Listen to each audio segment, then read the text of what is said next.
Short hand dictation Ramdhari Gupta खंड 2 अभ्यास संख्या 2 स्टार्ट।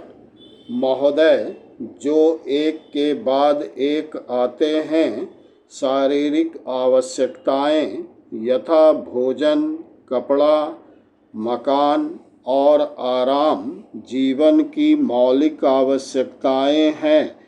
दूसरे स्तर पर आती है सुरक्षा और भविष्य के प्रति निश्चिंतता।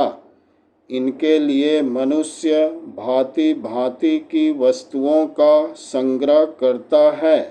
फिर है सामाजिक आवश्यकताएं, जैसे अपने परिवार के भीतर और फिर बाहर के दूसरे लोगों से अच्छे संबंध बनाए रखने के लिए सामाजिक, आर्थिक और मनोरंजनात्मक संगठन बनाना।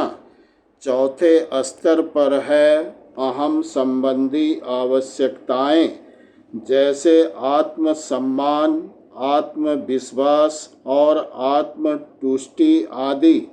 आत्म परितोष अर्थात उन्नति, विकास और ख्याति प्राप्ति की क्षमताओं को साकार करना व्यक्ति की अंतिम और उच्चतम अपेक्षाएं हैं। इन आवश्यकताओं की पूर्ति के लिए मनुष्य अपने आसपास उपलब्ध पर्यावरण का दोहन करता है। जल, थल, वायु ही नहीं, पेड़ पौधों, पशु पक्षी, जीव जंतुओं तक का उपयोग करता है।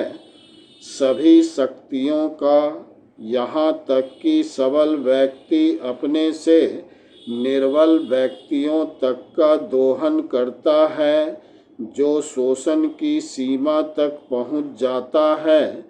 इसके लिए भांति भांति की तकनीकें खोजी और अपनाई जाती है।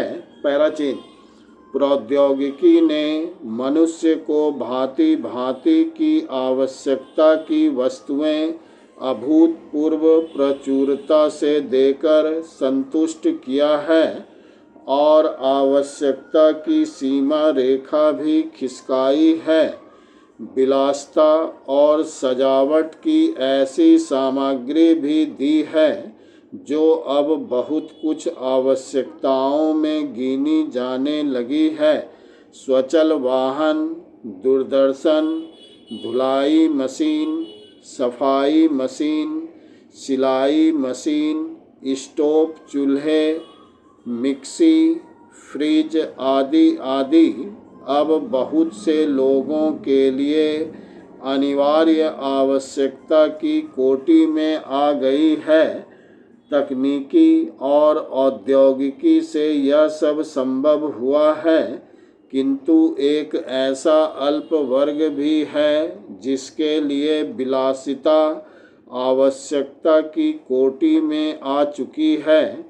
विज्ञान की जन समुदाय के लिए तो मौलिक न्यूनतम आवश्यकताएं भी विलासिता ही बनी हुई है।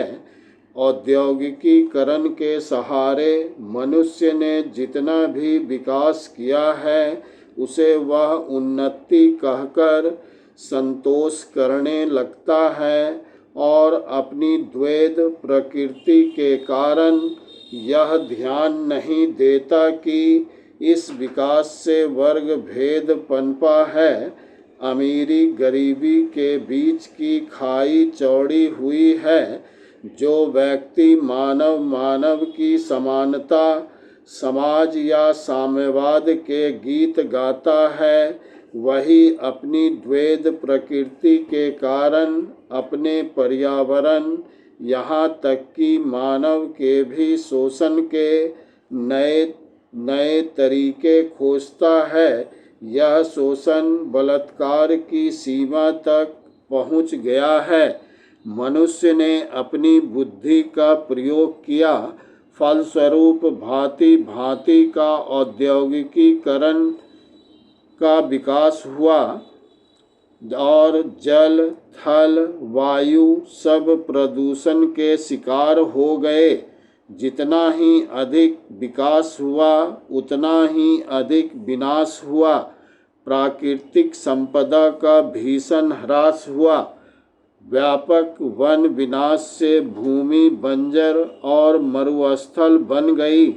एक बड़ा हवाई जहाज एक दिन में जितनी ऑक्सीजन खर्च करता है उतनी ऑक्सीजन 17,000 हेक्टेयर वन में तैयार होती है, और वन बचे ही कितने हैं।